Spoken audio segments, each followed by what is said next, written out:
Magandang araw mga tropa, shoutout po sa inyo lahat, sa aking mga subscriber at sa mga followers. Shoutout po sa inyo lahat. May bago naman tayong gagawin mga katropa, sa mga baguang technician. Ito tintaner na split ceiling type or centralized mga katropa ito.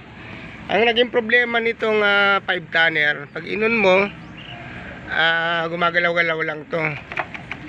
Yung fan motor niya, yung fan blade ito, maandar, pero yung compressor hindi, magalaw-galaw. Pakikita po sa inyo kung anong diferensya o natin. Pakon mo nga. Ati ka. Kabit muna na siya, pakabit mo nga. Tinanggal namin to kasi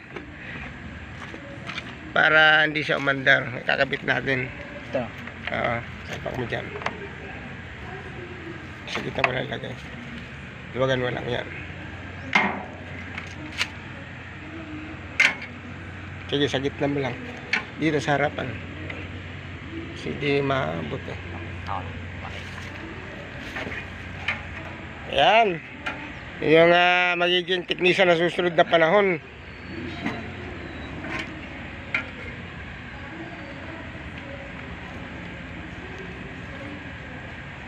Ayan mga tropa. Walang cut po yan. Panda rin natin. Noon niya doon yung breaker. Tingnan nyo kung ano mangyayari. Hindi gagana ng fan motor niya. Dito lang compressor. Sige. Yan o. Yan mga tropa. So palagay nyo anong problema niyan.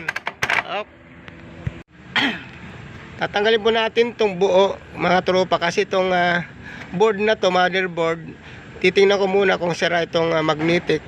Mga bago natin buksan ito mga tropa. Yung compressor muna. Tingnan natin. Baka may diferensya na compressor. Pag inon natin magka problema, pumutok. Kaya check muna, compressor muna bago to. Ayan. Ayan. Ganyan lang muna. Ito ngayon yung terminal ng compressor. Yan, tintaner yan. Dalawa yan, tsaka ito. Tingnan natin kung mayroon siyang sunog wire, shorted. Check muna natin yung terminal niya. Sa mga flat screw. Flat screw. Check natin kung buong terminal. 510 tanner to sa mga bagong technician. Iba nga lang ang tatak. Sa gilid dito di yaman. Yan ang clip.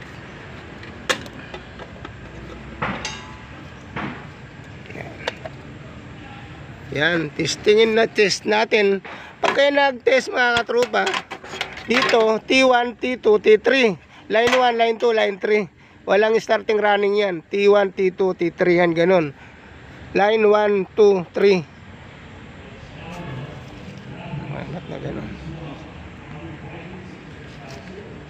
Check natin. Check natin tester.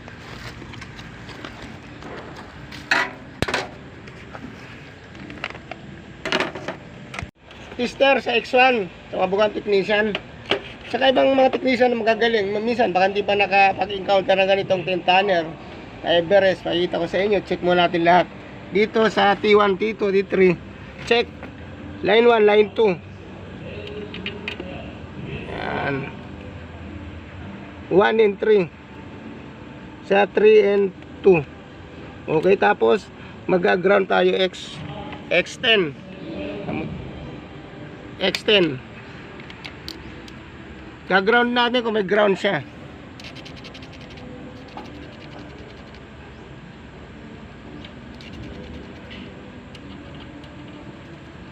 Yan.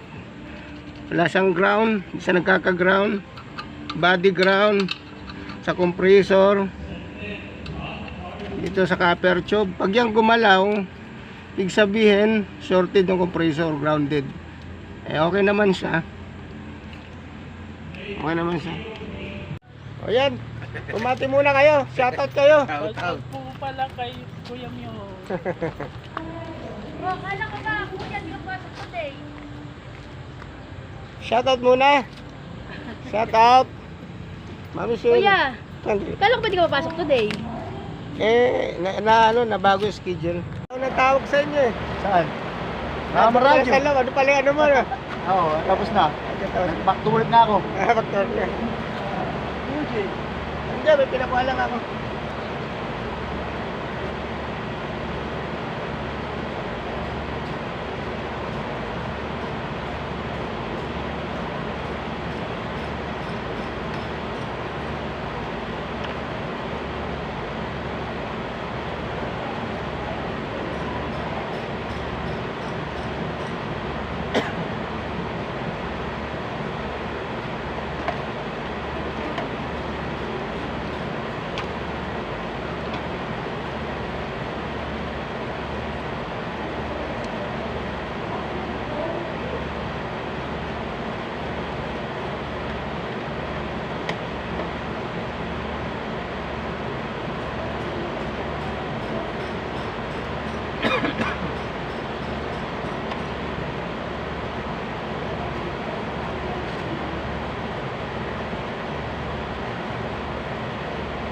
Tatanggalin natin tong ano, yung board.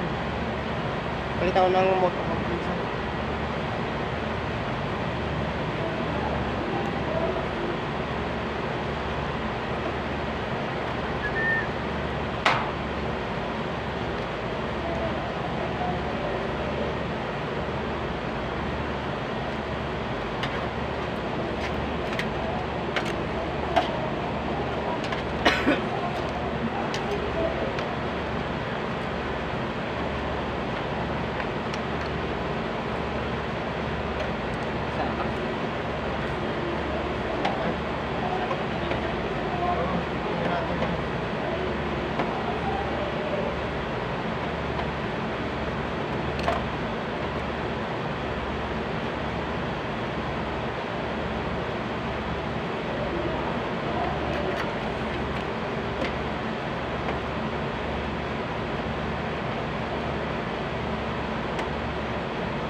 Ang nagisira pala nito mga katrupa, yung main breaker.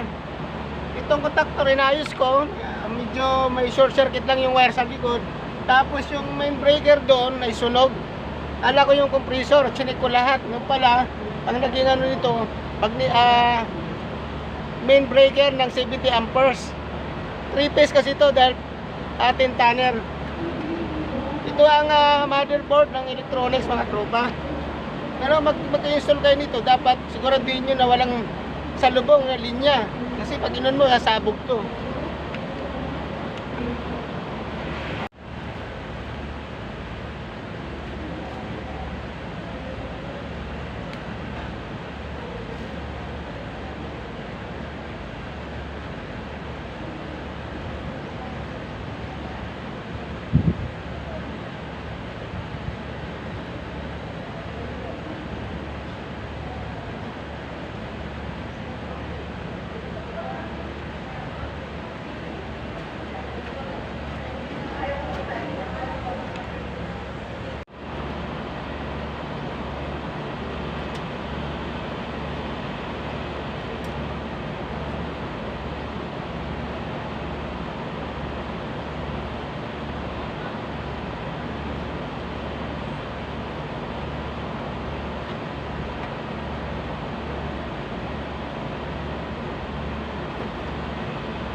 na po mga tropa.